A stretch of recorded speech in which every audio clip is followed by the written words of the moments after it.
I'd like to call the October 8th, 2013 regular meeting of the Davie County Board of Education to order. First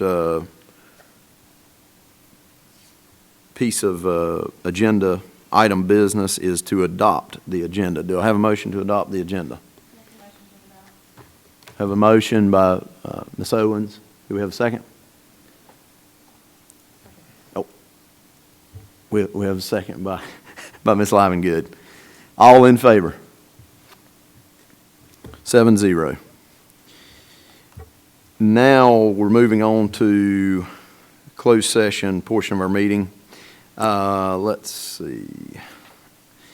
I will ask for a motion to go into closed session to preserve the attorney-client privilege pursuant to North Carolina General Statute 143-318.11A3 to discuss personnel matters protected by state law. And you might want to add, and to preserve the attorney-client privilege. To preserve the attorney-client privilege. Do I have a motion? Have a motion by Mr. Drexler. Do I have a second? Have a second by Ms. Horn. All in favor going into closed session, please raise your hand. 7-0. We're now in closed session. I want to reconvene the October 8th, 2013 regular meeting of the Davie County Board of Education. If you would, please bow with me for invocation. As we gather this afternoon, I express thanks for this day and all of its blessings. I ask this board to be mindful of the business we are about to undertake. We are thankful for everyone in attendance today. Further, we are thankful for the opportunity to govern and the freedoms we enjoy. We pause to remember the students, faculty members, and families in our system and community who are facing challenges. Our positive thoughts are with them. As always, we seek wisdom to make the best decisions for the students and citizens of Davie County. Amen. At this time, we will have our Pledge of Allegiance.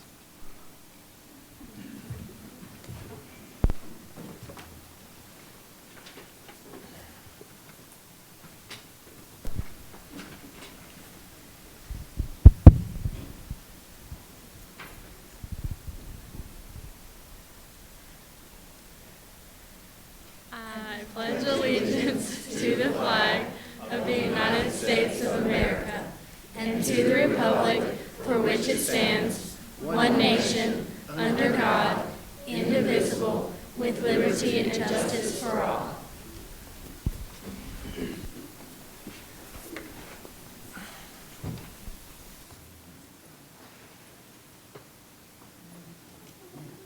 I'm having some technical difficulties today.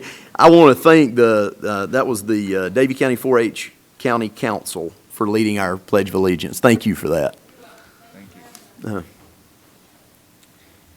At this time, I will ask for a motion to approve minutes from our special called meeting of August 19th and regular meeting of September the 3rd. Do I have a motion? I have a motion by Mr. Drexler. Do I have a second? Second. I have a second by Mr. Junker. All in favor, would you please raise your hand? 7-0.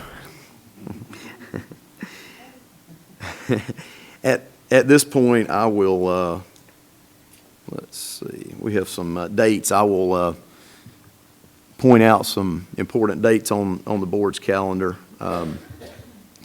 On tomorrow at 11 a.m., the board will have lunch at Shady Grove Elementary. We're all looking forward to that. 16th through the 19th, there's a law conference, North Carolina School Board Association Law Conference in Asheville that there will be some of the board members attending. And then I'll point out our next meeting, regular meeting will be at 6 o'clock on November the 5th. And now I will turn it over to Dr. Hartness for superintendent report. Thank you, Mr. Chairman. It's good to see everyone out tonight. September has been a fantastic month for Davie County Schools. Our school year continues to fly by. And I will tell you that I'm so impressed with how our folks just take whatever situation and make the very best out of it. give you an example, yesterday we had a power outage at Ellis Middle School, and our maintenance staff and technology staff are there to make sure our major systems stay up and running in case of an emergency situation. But I walked the halls that were dark, other than the light coming from outside, and I saw students continuing to learn in classrooms and teachers continuing to teach. And I went through the main office, and I went by one area where we had a group of teachers who were meeting to discuss a student, and they were all in one small office with one window, sitting on the floor, sitting on tables around, and just continued to work. So power came back up. I went by the cafeteria even before that. Lunches were still being made, so everybody just makes things happen even when we get a few curves thrown at us. I want to just mention a couple opportunities that I had the past few weeks. I've had an opportunity to hear some outstanding speakers discuss their views on education. One of those was Davidson Community College and Wake Forest Baptist Health brought Dr. Ben Carson to Davie County as part of their 50th anniversary celebration. Dr. Carson has an incredibly inspiring story, a story of how education changed his life growing up in an impoverished inner cities, but his strong mother and her strong hand and education provided him so many opportunities. He became a pediatric neurosurgeon, nationally renowned medical expert, and the first to do successful surgery to separate co-joined twins who were co-joined at the head. So Dr. Carson is just an incredible story. Mr. Junker was there, and I think he could say that was very inspirational to hear how a man had overcome the challenges and how education had changed his life. I was also invited to hear a lecture by Governor Hunt at UNC Charlotte this past week. Governor Hunt provided a wonderful history lesson on education in North Carolina, and he did a chronology of every governor since the early 1900s and how they had contributed to education. And he talked about everything from the start of our first kindergartens in North Carolina. And some of you can remember kindergarten wasn't required when you went to school. And then he talked about preschools that started. He talked about the bonus structure that we had in place at one time to reward teachers and reward schools that showed growth. He talked about higher standards and accountability and how education had changed over the years. He talked about how North Carolina at one time had teacher salaries well above the national average, and that was a priority. And he went through a chronology of all the governors from both parties and talked about how they had contributed. Every one of them had contributed to making public education better. And Governor Hunt warned the audience that, we don't necessarily have the same type of support we've had in the past for public education, and as citizens we need to be aware. And we want to take North Carolina back to where it has been in the past as a national leader in education. But just reflecting on those two men and how they probably have some very different political views, they both really focused on how education was such a value to our society and how everyone can contribute to making that continue to be valued. And I heard, from Governor Hunt especially, talk about the importance of treating teachers as professionals. And that's one thing I think that we need to really refocus in North Carolina on, is treating our teachers as professionals. On another note, there are some great things that continue to happen in our community right here in Davie County. Since this board last met, Governor McCrory has been in our community twice for economic development announcements, once at Pro Refrigeration a few weeks ago where 85 new jobs were announced, and then this afternoon at Davidson Community College Davie campus to announce the construction and new jobs from Gildan.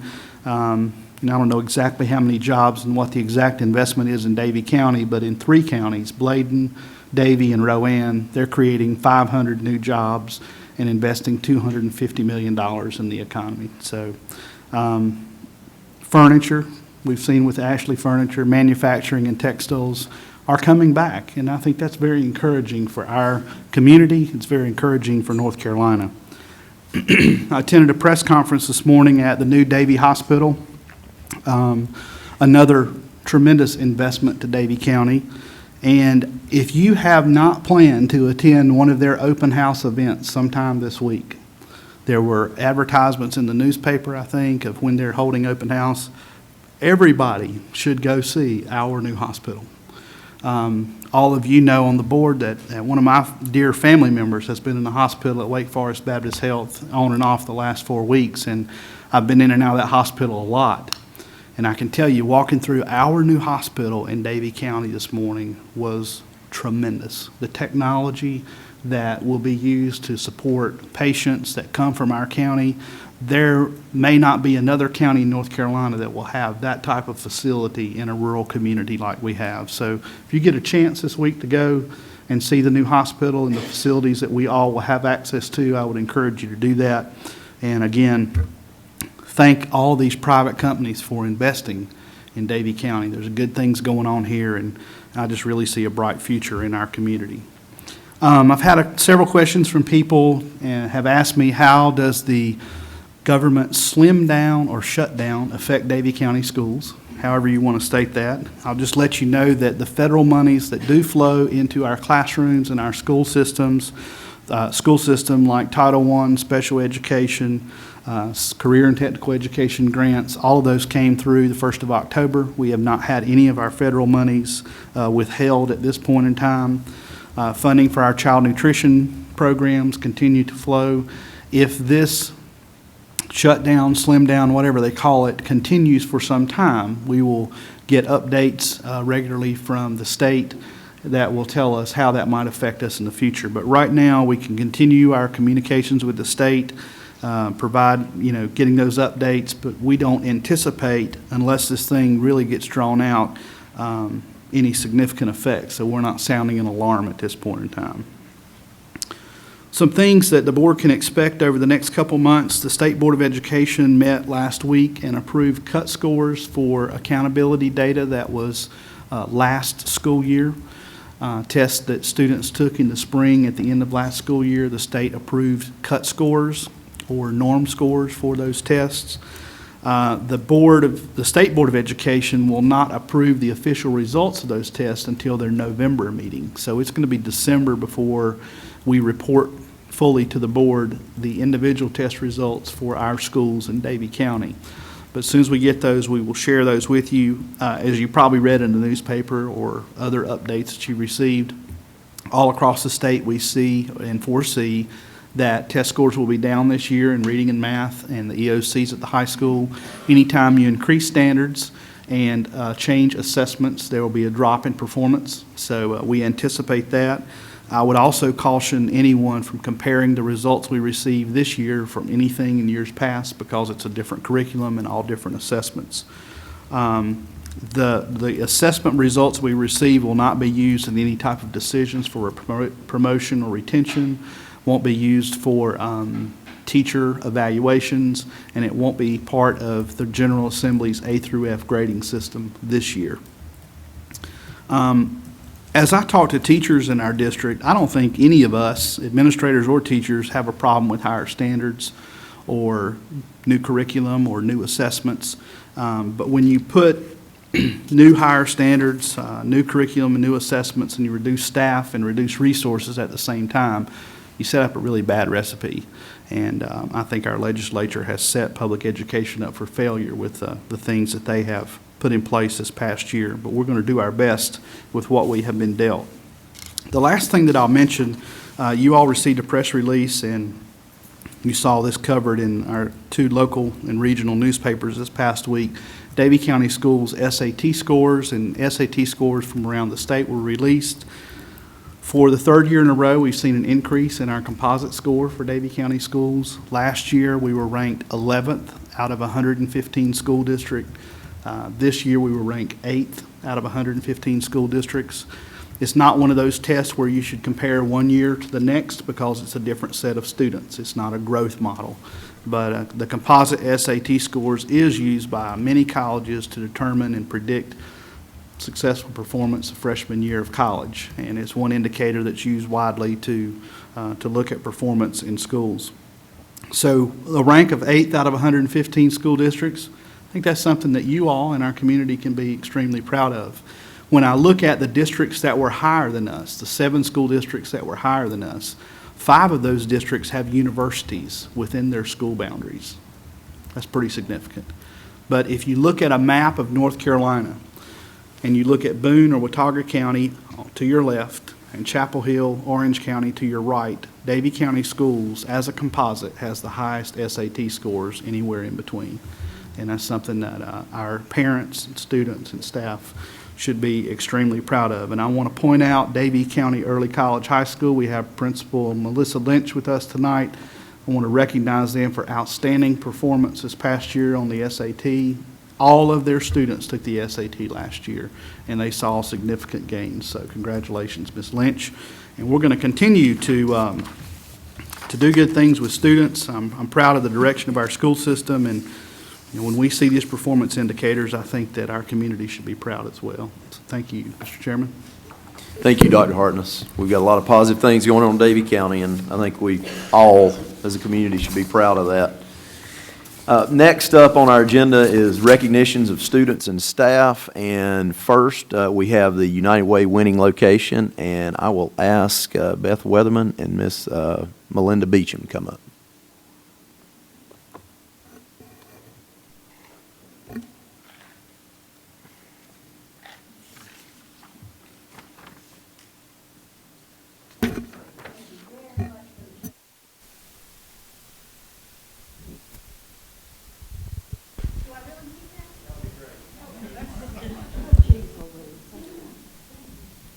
Okay, but I can't reach it.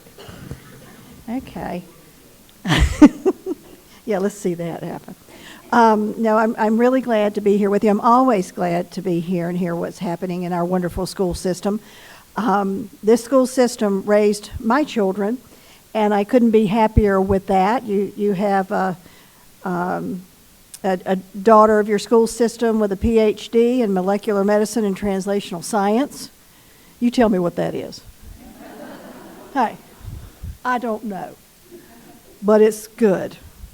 Two boys, my twin boys, who have come out of school, and one who's going to be going into our armed forces, and one who is a super businessman. So I thank you, and I thank all of the school folks, all their teachers and all the principals, Miss Owens, who I remember so fondly from Shady Grove when my kids were young. You're just near and dear to my heart. And to hear all the good things that continue to happen under Dr. Hartness and your leadership. And it's just, we're just really proud. Just really proud. And I'm proud to be your United Way exec in Davie County. And proud of the United Way campaign that has just taken place in our school system. Our school system is the first campaign always of the annual United Way campaign. And so it's very exciting for us to see how it might trend after the school system. We had a wonderful campaign under Beth Weatherman's leadership, and she'll talk about that in a moment. And I am here to present the traveling plaque, the trophy. And this thing has done some traveling, my friends. It has done some traveling and maybe gone over a couple of hills and down again. But this is the last plaque on this particular award, so we'll be getting a new one next year. But I would like to present this award to William R. Davie. Yay!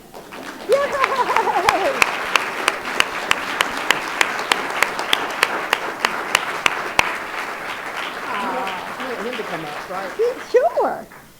Yes. Thank you so much for what you guys did at William R. Davie for United Way. 44% increase in your giving. That is incredible. We just really appreciate it so much. So hang this with real pride. Okay. And see if you can't win it next year, too. Absolutely. Good. Thank you. Okay. As the educational cabinet member for the United Way, I've had the opportunity of working very closely with Melinda for the last couple years. We have a representative from every school and department that represents the United Way when we do our annual campaign. That's a lot of work. They do it in their extra time, their after school, they run around, they get lots of pledge forms. The United Way touches 1 in 4 people in our community very personally. So think about the people that you know that have gone to the cancer services or have utilized Big Brothers Big Sisters or have utilized the Boy Scouts and all the different agencies that the United Way supports. These are really, really tough economic times for all of us personally and individually, and it's even tougher to be one of those families out there in need and continue to watch agencies like the United Way get fewer and fewer donations and less that they bring in. So our school district is amazing. You guys who do more with less every day, just give with your hearts generously, and we really appreciate it from the United Way. In a few minutes, whenever we're told, and whenever I'm ready, really, we're going to do a drawing for some football tickets, but the little pieces of paper are really little, and I'm almost done cutting them up. And I'm first on the agenda, and I'm sorry. I was really busy. Awesome, that'd be great. Thank you.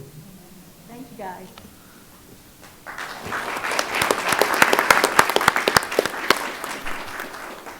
Thank you for that, and congratulations to William R. Davey. Next on the recognitions agenda is Jump Rope for Heart Award, and in that award is obviously in conjunction with the American Heart Association, and I would like to ask Ginger Edmiston to come up to present that. Thank you.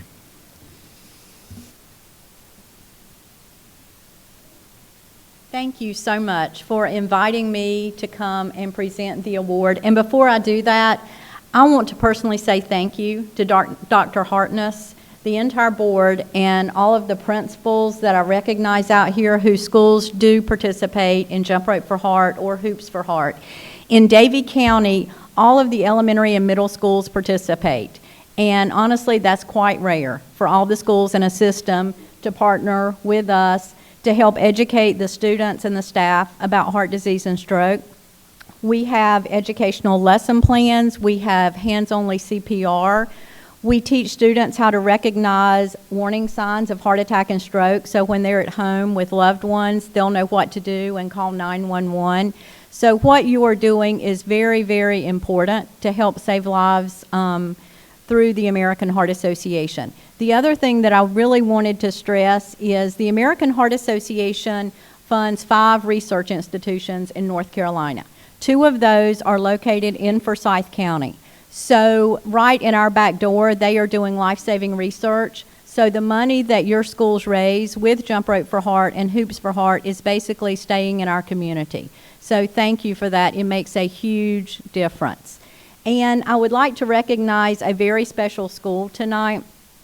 In North Carolina, we recognize the top 20 Jump Rope for Heart and Hoops for Heart schools across the state. And Shady Grove Elementary is ranked 14th of the 1,073 schools across the state that participate. So I would like to ask Karen Umberger, Sandra Smith, and Maureen Gilding to please come forward. They do a tremendous job with Jump Rope for Heart and Hoops for Heart and are really helping to support our life-saving mission. It's incredible to be ranked 14th out of over 1,000 schools. So congratulations and thank you so much.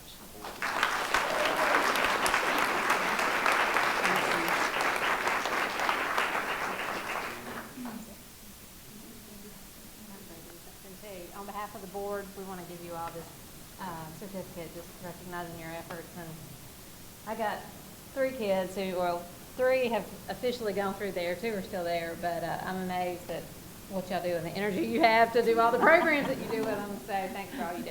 Thank you.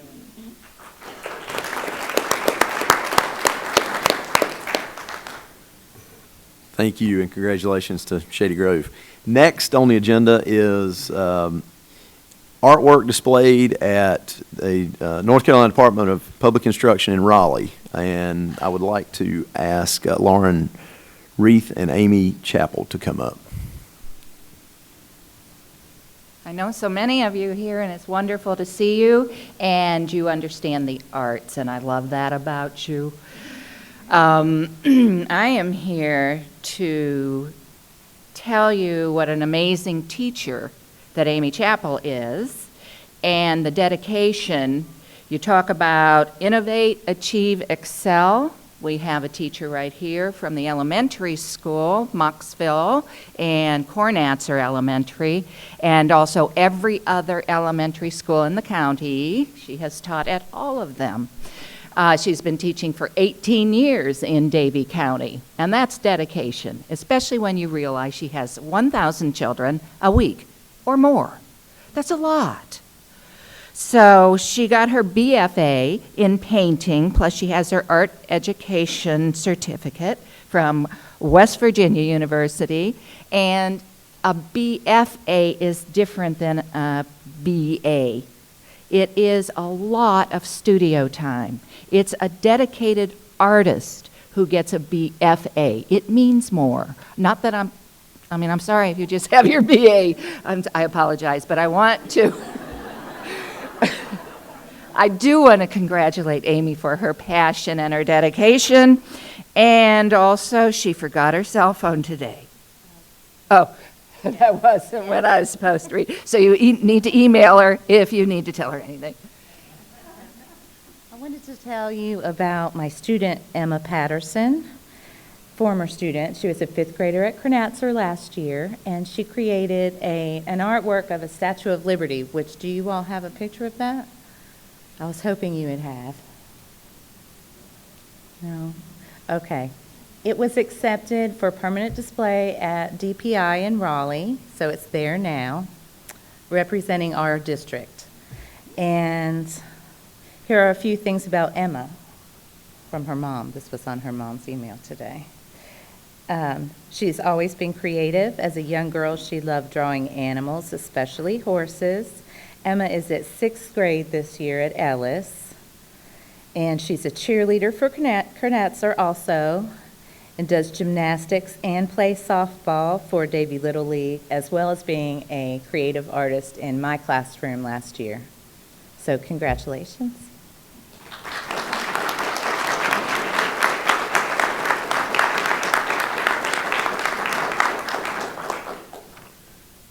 Emma, on behalf of the Board of Education, I'd just like to recognize you and congratulate you.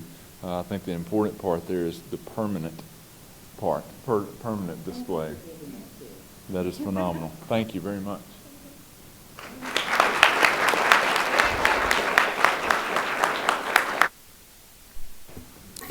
Congratulations, Emma. And thank you, Amy, for all your hard work. Next on the agenda is our consent agenda, and I'll turn it over to Dr. Hartness for just a moment. Thank you, Mr. Chairman. I had conversation with Mr. Ridenhour and Mr. Drexler with a couple questions about the public school fund and the budget amendment. First, I would say that, Board, anytime something appears in your consent agenda, it is an operational, regular type agenda item. It's just a matter of monthly, our finance staff, may I say our award-winning finance staff, moves funds according to ABC transfers and other rules that are established by the state of North Carolina and North Carolina law. And you will see, again, this is just a traditional budget amendment, as we do other months, where at the beginning of the year we make adjustments. The State Public School Fund, you will see an increase there in the budget amendment. And if you turn to the next page, or you look at the next page at the bottom, you will see the explanation there.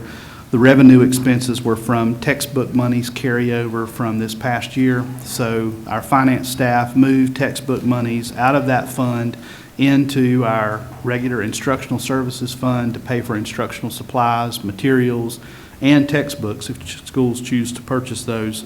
We haven't had a textbook adoption in North Carolina for a number of years. So we have that flexibility to use that money for instructional supplies and materials. This is not an increase in our allotment from the state. It's just a transfer of funds from one code or one purpose to another. Those funds cannot be used for other things other than textbooks or instructional supplies.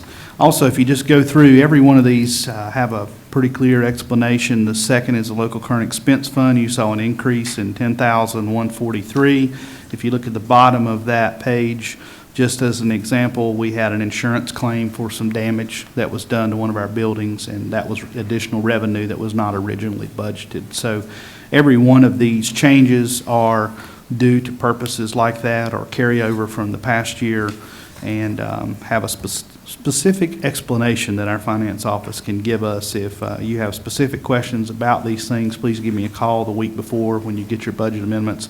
We'll be glad to answer those. But these are routine budget amendments, no additional revenues or anything the board would have an opportunity to decide of, if we had some type of significant windfall of revenue, we're going to bring that to you. It would not be in a consent agenda item for discussion. So, just for clarification. Thank you, Dr. Hartness. Do I have a motion to approve the consent agenda? Have a motion by Mr. Drexler. Do I have a second? Have a second by Mr. Junker. All in favor? The motion carries 7-0. At this point, we've come to the public address to the board, and I'll turn it over to Artie. Mr. Chairman, we do have one speaker, one person who signed up for public comment. In order to make public comment to the Board of Education, you are required to register with me or Ms. Bricky before the meeting.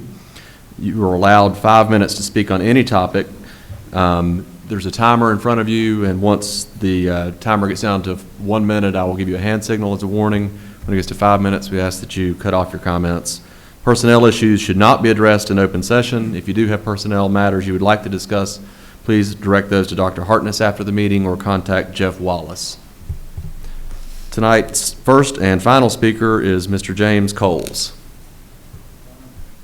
Dr. Coles from Farmington.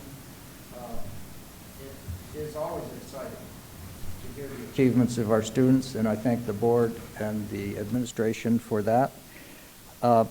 Dr. Ben Carson is a true and noble role model. The low school standards do not help anyone.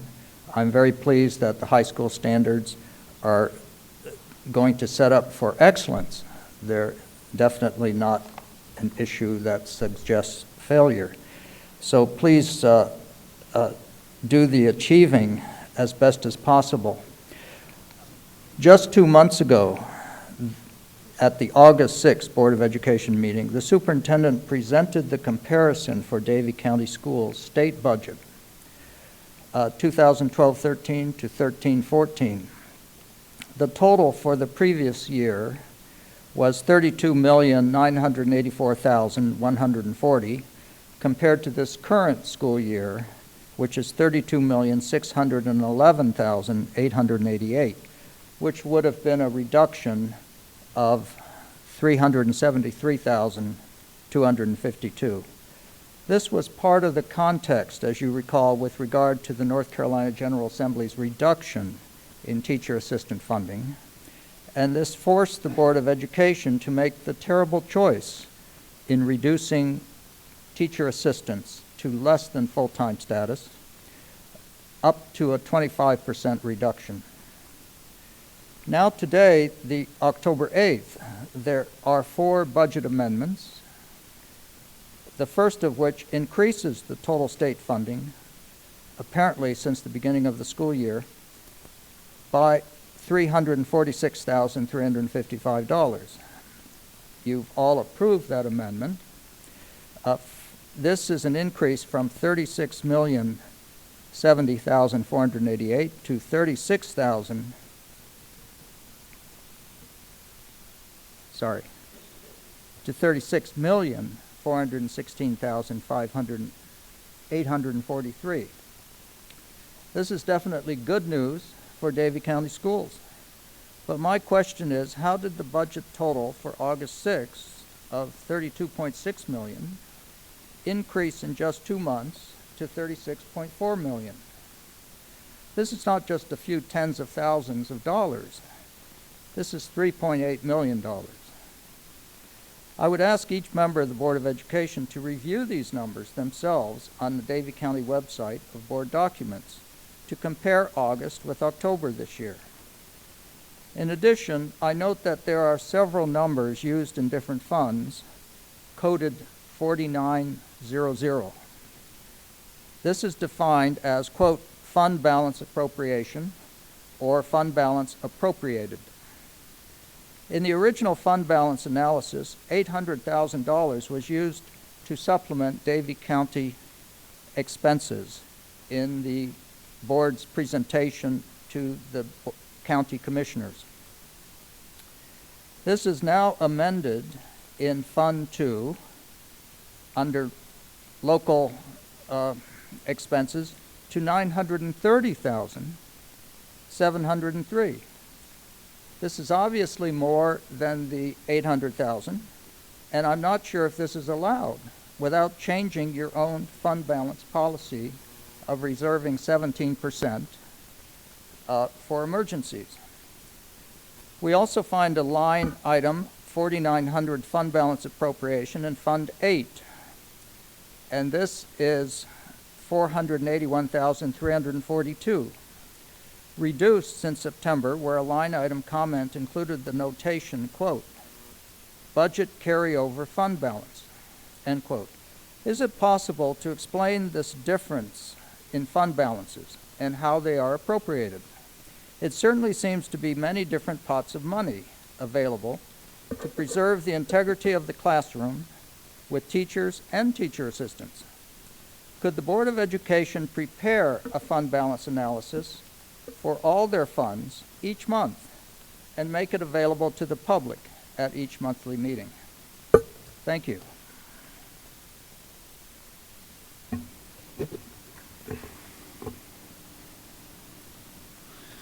That concludes our public address to the board. Now we're moving on to committee and staff reports. And first up is Dr. Danny Cartner to update us on Read to Achieve. Good evening, everyone.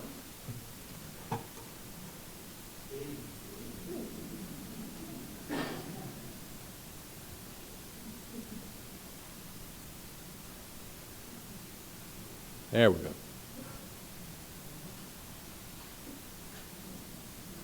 Come on back now. There we go.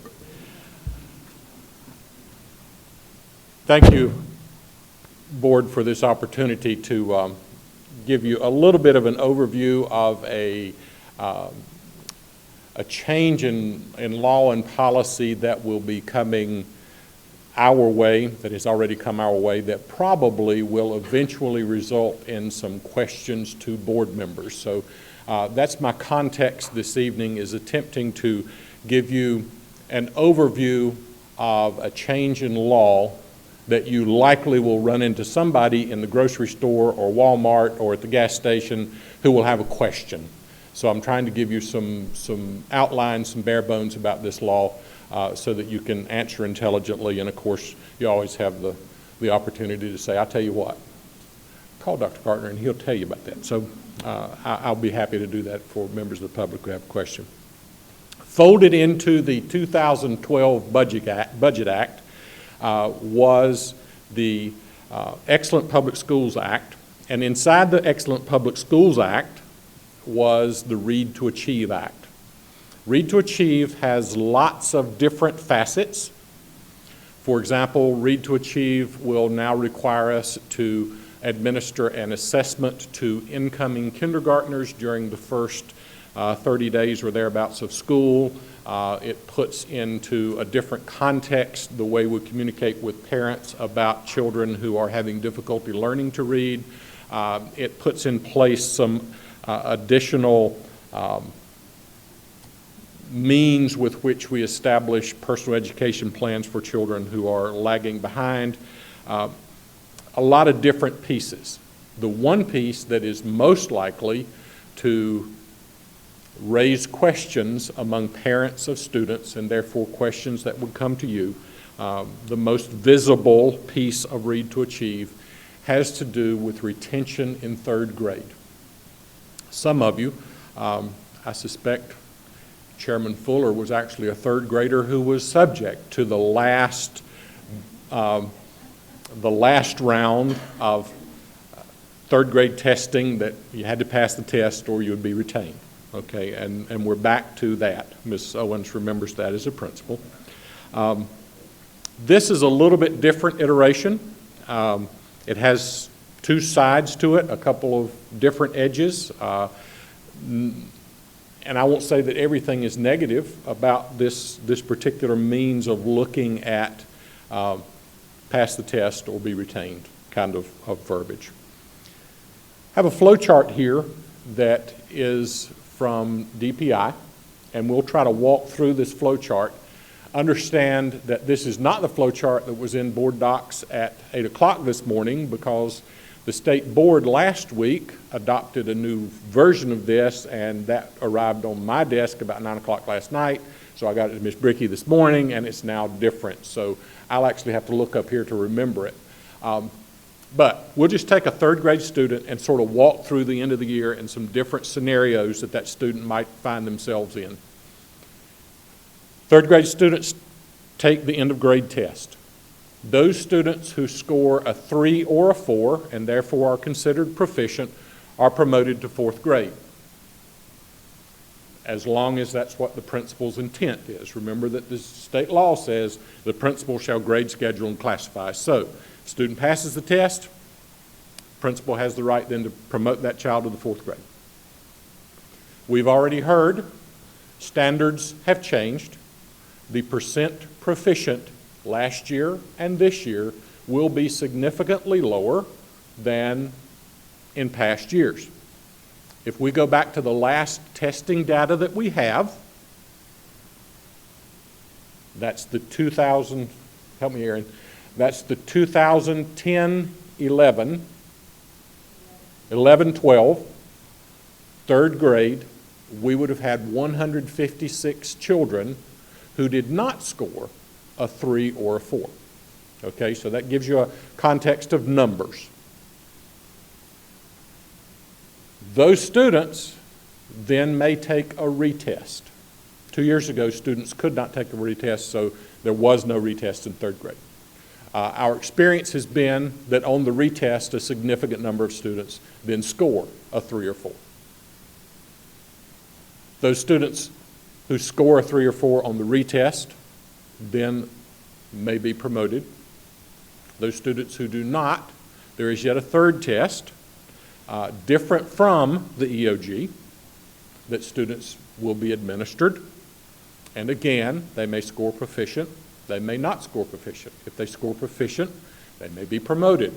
If not, then we have some other considerations. In the middle of all that, you'll see the third block down here are these good cause exemptions. And you have a list of all the good cause exemptions in your board packet, most of which are pretty well self-explanatory. A student who is ELL and has only been in the country for a year and speaks no English won't be retained because they didn't pass the reading test. That's sort of on face value, we would expect that. Students who have significant cognitive delays and therefore have an IEP that it would exempt them from integrated testing of this type also would fall into a good cause exemption. The one good cause exemption that needs some explanation to the board is that we can develop for students a portfolio that would be another good cause exemption to say this child is proficient in reading. That portfolio would consist of the results of the reading 3D assessments that we do with all third graders 3 times a year, along with that child's personal education plan, if they have one, along with 36 reading passages, 3 for each of the 12 reading standards on which that student was able to answer 4 of 5 questions correctly. That's a lot to bite off. The way we plan to do that in Davie County is that beginning in January, we will slowly and methodically administer to every third grade student those passages. And from January till testing, every student will be building the passages for that portfolio.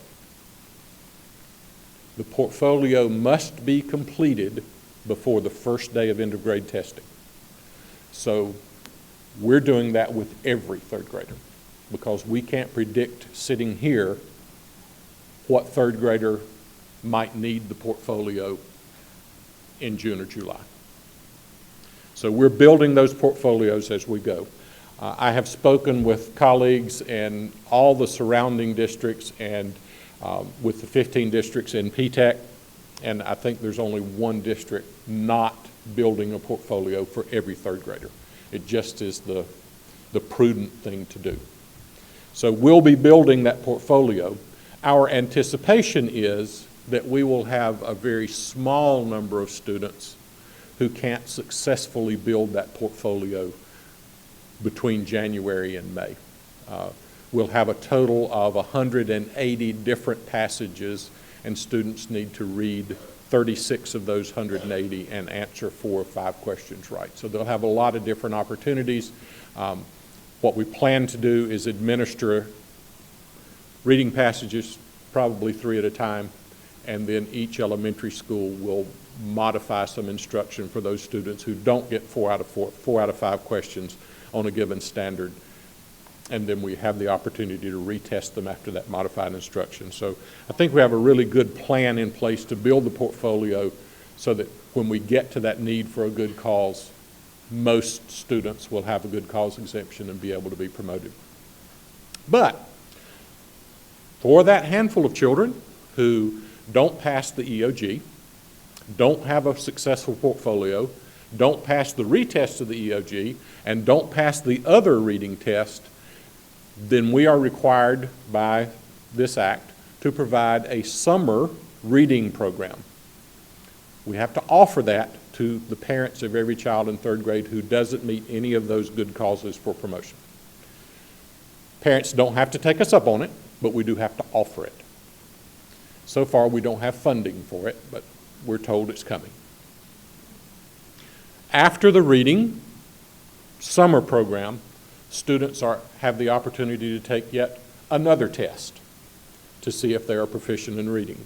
During the summer program, they have the opportunity to continue building whatever pieces of the portfolio they didn't get built from January to June. Students test proficient on the test or finishes the portfolio, then they can be promoted to 4th grade. Students who don't test proficient or finish the portfolio during the summer are then retained in 3rd grade, and this is a big point for parents. They are retained in 3rd grade, but placed in a 4th grade class. And it's difficult to wrap your mind around, I understand. They're retained in 3rd grade. So in Power School, when you look them up, they will be a 3rd grader. But they will be in a classroom with a teacher teaching 4th grade content. We will also be required to provide them with 90 minutes of reading instruction on the 3rd grade level. If you care to parse out a day's schedule for an elementary student, it's going to be a really full school day with not much in it except reading, math, and lunch. That's going to be about it for those students.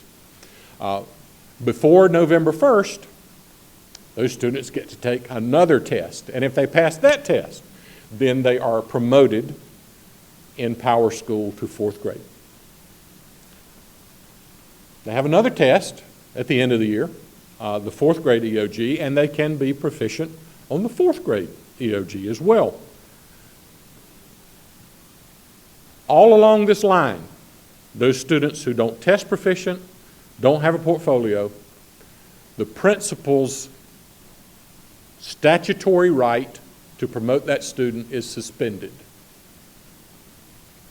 That public law is not in effect for that group of students.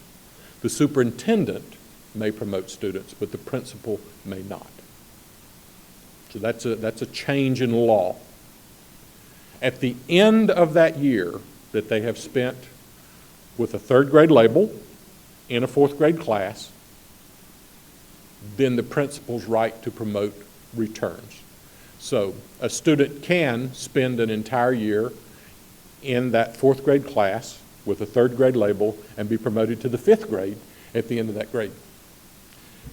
So that's a lot of change and a lot of different ways to look at how students get through the requirements for the Read to Achieve law. And I understand it's very convoluted, and I'm looking at puzzled faces on the board. Just understand it's there. If you want a personal tutorial, I'll be happy to provide you with one.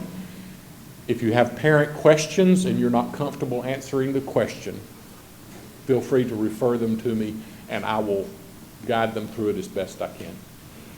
But I did think it was something you needed to have a heads up on before these questions start to surface at Walmart and Food Lion, and you're left scratching your head, don't know anything about that. That's the Read to Achieve law, and it is in effect with this year's third grade.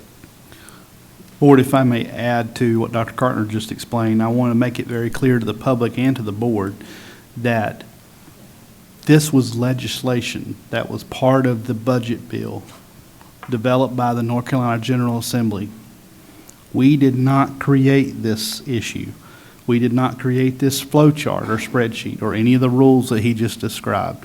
Those were prescribed to Davie County schools and the other 114 school districts in law as part of the North Carolina budget. So, on a lighter note, I do hate that Jill's not here tonight, because I did want to affirm to her that that giant gurgle that we all heard after midnight last night indeed was the entire Braves organization choking. I'll be sure to deliver that message. Art, if you would tell her that.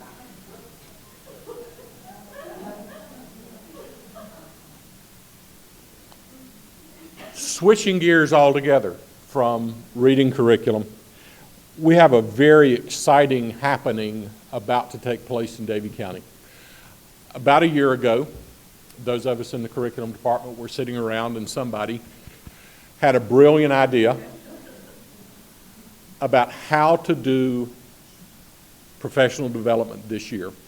And we have set up a Davie County conference on November 1st. November 1st, every teacher in the district will descend upon the high school and will run a conference type schedule through 6 hours of professional development. We would have tried to squeeze a 7th hour in there, but what happens when you do that is that you end up with folks not having time to do any networking with each other, and we also overload every restaurant in Davie County, and nobody gets waited on. So we did build the day with a little bit of passing time and that kind of thing in it for our teachers to have time to network with each other. But from 8 o'clock to 3:30, teachers will be in 6 sessions, and the presenters in those sessions will, for the most part, be Davie County teachers. So we opened up at the end of the school year last year, I think it was in March, that we opened up a Google form and invited teachers to write a proposal for a session to be had at this Davie County conference. We have, and this is pretty phenomenal, we have over 80 presenters who are Davie County teachers who will be presenting that day, in the high 70s of different sessions that those teachers will be presenting. We also have 7 folks from outside the school district who are coming, folks from DPI, regional folks, one national speaker. Some of you may know Cheryl Fuller, formerly of DPI. Cheryl is now on the national speaking circuit, and she is giving a day to Davie County to come be here for November 1st, and she will be doing 2 half-day sessions that teachers can sign up for. So this is the website that we have built to advertise that to our teachers. It's not open to teachers yet because we do still have a little bit of tweaking to do, but teachers will be able to look, okay, here's what's being offered during session 1. And from 8 o'clock to 8:50, we have these sessions being offered. And you will see there are a bunch of them. And They range across the board. Our RTI folks are here to do a question and answering. We have Susie Hecht and Miss Alonzo doing Legos and literacy. That's going to be neat. You ought to come see that. Paula Allen's going to do de-stress for your health. How do you manage stress as a classroom teacher? All kinds of stuff going on. We have two art teachers. I have an art teacher and a music teacher. Lou and Amanda Uhas are doing reading rhythm and regular beats, which is literacy instruction from 8 o'clock to 8:50. So we have lots and lots of offerings, and the offerings are that rich and that diverse through every session during the day. Teachers will get this catalog of offerings, and they will choose their first and second for each of those 6 sessions, because we anticipate some rooms will get full and they'll have to go to their second choice. We'll then spend some time documenting who goes to what session, and every teacher will get continuing education credits for that. The ones that are literacy we have coded, the ones that are technology we have coded, and then everything else will be general CEUs. What brought this about, among other things, is that teachers now are being required by their evaluation instrument to show leadership in the school and in the district. And this is an opportunity for our fine teachers to step up and say, hey, I'm good at doing this and I want to show off a little bit, so I'm going to conduct a session on November the 1st. And their peers will come and learn from their peers. Janet Dyson, sitting right there, is doing a session. Anybody else in the room? Ms. Weatherman here is doing a great thing with the gingerbread man that everybody ought to come see. It's a great session as well. So lots and lots of great stuff coming on November the 1st. You are, of course, as board members, welcome to come cruise around and see whatever you want to see, sit in on any sessions that you'd like to sit in on. I think that covers what I needed to say about that. We do have all of our presenters listed. Or actually, that's information for presenters, but the presenters are listed during each session. Any questions about November 1st or Read to Achieve? All right. Thank you very much. Thank you, Dr. Carter, for those updates. At this time, I will call on Ms. Smee. Thank you, Chairman Fuller, members of the board, Dr. Hartness. I will start with the drawing, the United Way drawing. I'm going to come up here quick, and what we each year, the last couple of years, we've been very fortunate. We received a donation of tickets to football games, and this donation comes from one of our vendors, the Pierce Group, and they provide our cafeteria benefits to our employees. And this year, they have donated a set of tickets to, and these are club level tickets, to the December, I think it's the December 1st, Carolina Panthers versus Tampa Bay Buccaneers game on Sunday. Yes, Sunday, December 1st at 1 o'clock at the Bank of America Stadium in Charlotte. And what we have in here is the name of every employee from Davie County Schools who has contributed $25 or more to the United Way campaign. So the name that's pulled will win these tickets. So must not be, does not need to be present. I was going to let Wayne, yeah.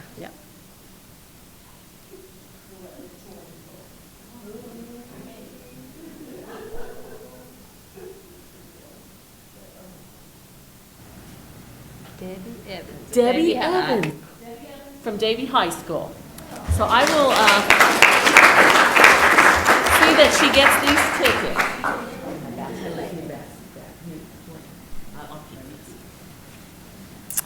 Okay, the other item I have for you this evening is a copy of the donations report for this first quarter. I'd like to point out that many of you may have seen some new signs in our well, we have a new sign in central office that's right on the wall when you first walk in the office, and then there's a sign outside of our central office at Cherry Street. And we also have a new sign at this facility and at our maintenance department and our transportation department. And I would like to point out that this signage was donated to us by Davis Sign Company. And then we have a couple other donations to report this month as well. And we like to say thank you to those who have donated to our schools. Just one other thing. Next month, our auditors, Anderson, Smith, and White, will be here to present our June 30th, 2013 audit report. So we'll have that next month, as we do every year about this time. Any questions? Thank you. Thank you, Ms. Smink. Yeah, I'd like to thank all those donors, individuals, and companies. It's what makes this community special. It takes everybody. At this point, it's time for board comment. And I think it is. I think Ms. Owen started last time, so it's Steve. Thank you.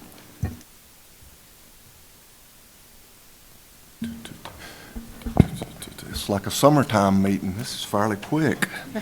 But anyway, I want to, this time, just thank everybody for coming out and participating tonight, and congratulate those that were recognized. And Dr. Cartner, I'm an Atlanta Brave fan, and that hurt me last night, so I haven't got over that yet. And I'm also looking for I'm also looking for that class for stress for school board members.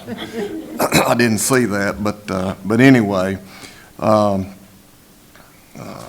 again, I just want to thank everybody for coming out, participation, and those that spoke. As again, public comment to the board's always important, and I hope everybody has a good month. And I don't believe I'll even be here in November. I'm going to be gone, so missed the November meeting, but see you in December. Have a good Thanksgiving. Well, I too want to thank everybody for being here, and congratulations to all of our winners. We have such a give back community. We that's just seems to be what we do best. We excel at that. And when you look at the jump rope for Hart, and it's just kind of amazing and something to be really proud of. I will not be able to go to the lunch tomorrow at Shady Grove. However, I did want to say that I am going to be having lunch with 3 elementary school precious boys that live in Birmingham, Alabama. And so I will think about you all at Shady Grove while I'm there. Dr. Cartner, if I run into anybody in Walmart who asks me that question, your phone number I'm going to carry with me. And then I just would like to say one other thing. I do think, and I appreciate our speakers too. I think that's wonderful that they come to our board meetings and speak. And I think it's always good for people to be kind of making sure our tax dollars are being spent correctly. However, I do want to acknowledge Dr. Hartness and Deborah Smink. I am not a CPA. I am not a chief financial officer. I am not a superintendent of schools, and I don't know of anyone else who has come to speak who fills those seats. You have been awarded, audited year after year after year. We excel at that, or as a system we do, and I don't I'm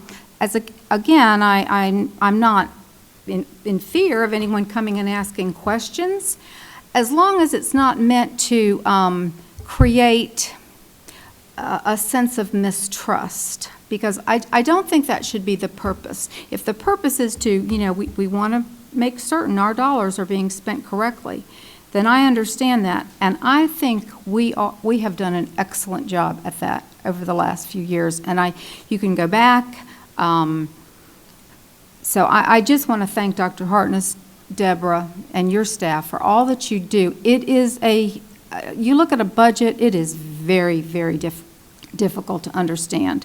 And I know you adjust things monthly, so what might look one way one month might look another way another month to save us money. I I know you do an outstanding job, and I want to just express my confidence and thanks in you. So I will stop there, pass that on to Chad. Hope everyone has a great month.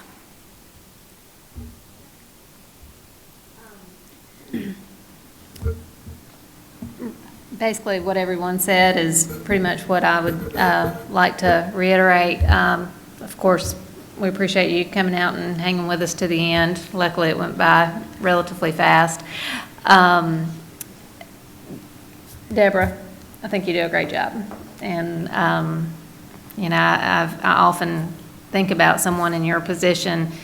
You've built a reputation in the state of North Carolina, and it's a very solid, good reputation, and why on earth you would ever jeopardize that, we know you won't. So just know that you certainly have my confidence. It's overall been a great night. I mean, I love coming to positive meetings where there's just a lot of good things discussed. The Davie experience sounds awesome. So I think that's really great that they're going to offer it to staff and offer it here at home. So anyhow, everyone have a good month, and good night. The first thing I want to point out is, please note, I've touched this button one time tonight.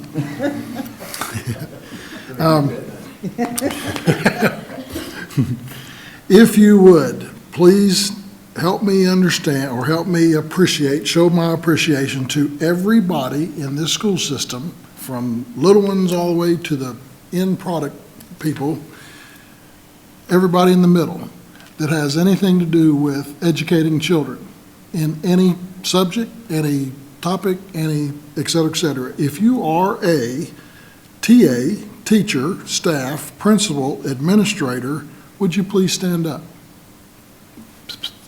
You're one. You're one. I'd like to congratulate you all. And for visitors tonight, thank you for coming and sharing with us with the reports and information that was given to us. SAT scores and PSAT scores, everything since I've been on board proves that the school system is getting good results. And the comment has been said many times, we get the good results with decreasing dollars regularly. I'm real proud of the school system for being able to accomplish and to grow and to still produce regularly. That's a good thing. And Rex, I'm real glad that I called you and asked you last night before tonight, because it sounds like you're going to be a busy fella with the third graders. Thank you all. Good night. I want to say thank you to each person who took the time out to spend a Tuesday evening here at the board meeting. We do appreciate you being here. Over the past month, I've had the opportunity to sit with Mom for a few times and then just sit by myself and look at some things on TV that I don't normally get to look at. One night, a couple of weeks ago on public TV, Governor Hunt spoke. And the message that he spoke was quite moving to me as a public retired educator. He did share the history of public education, and he asked some very important questions. And the questions he was asking was, what's happened? Why do we have a recipe for failure? What happened to the recipe for success? He and others built across party lines a collaboration effort to bring great high standards to the state of North Carolina. We were recognized as a moving forward state. Our teachers, our staff, everyone was excited. When the bonuses came out, not based on one individual person, but on a complete, total school, everyone had a voice. Everyone was there working for children. I'm very concerned. I'm deeply concerned as a retired educator and as a board member when we have to ask our teachers to pick the top 25. What does that do to collaboration? Just look at the collaboration that's going to take place on November 1.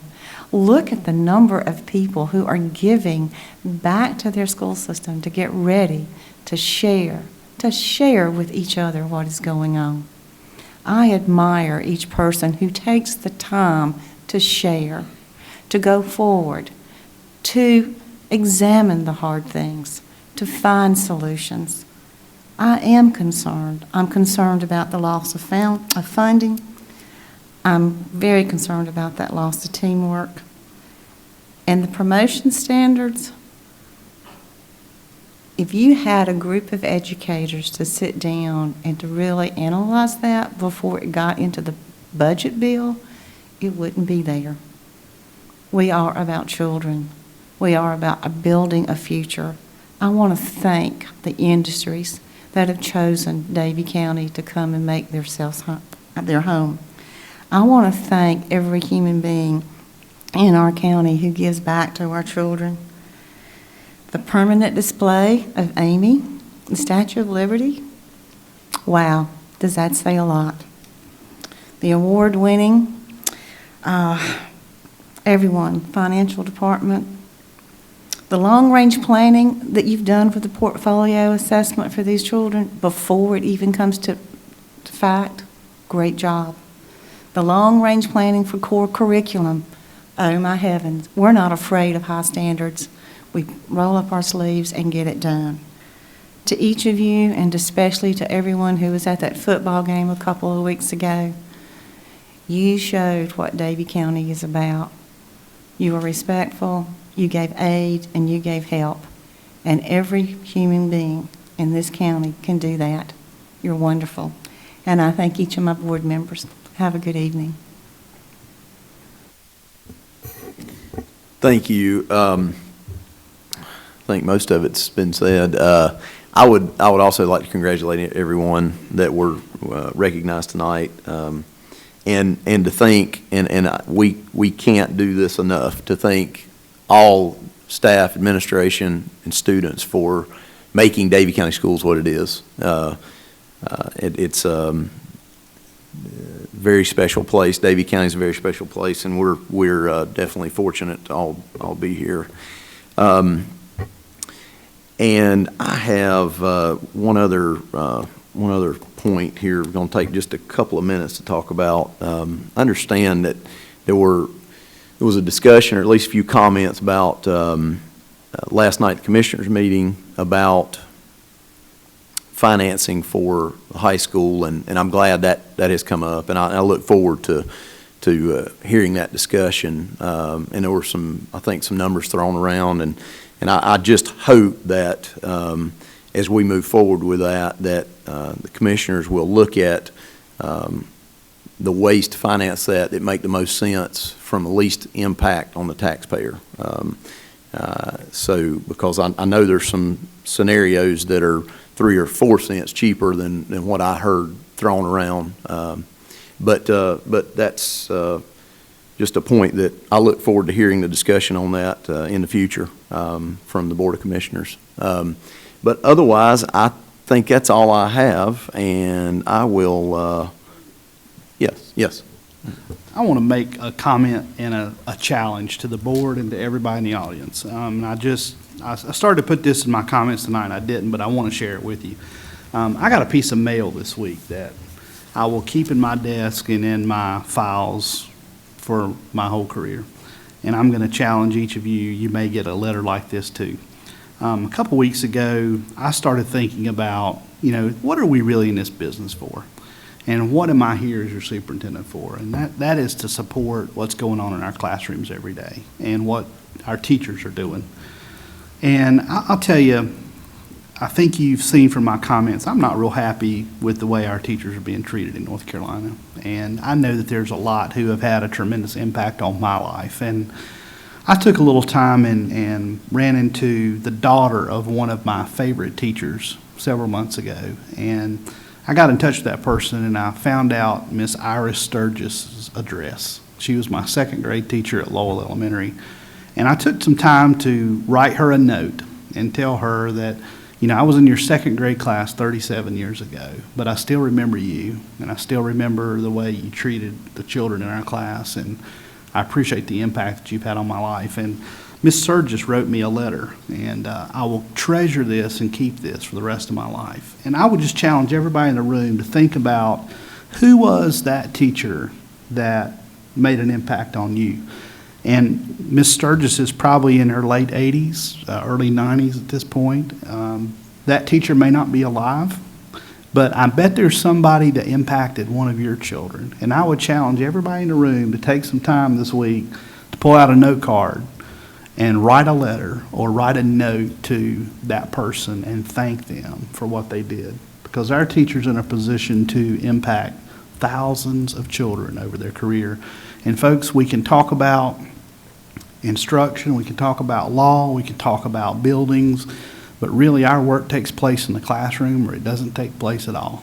And we need to take care of and respect the professional educators that dedicate their life and their career to making a difference in the lives of children. So that's my challenge to everybody. Everybody that's watching this broadcast too, I would encourage you to write a note to that teacher that made a difference in your life. Thank you, Dr. Hartness. That's an excellent challenge. We all need to be challenged to do something thoughtful and thankful to one another.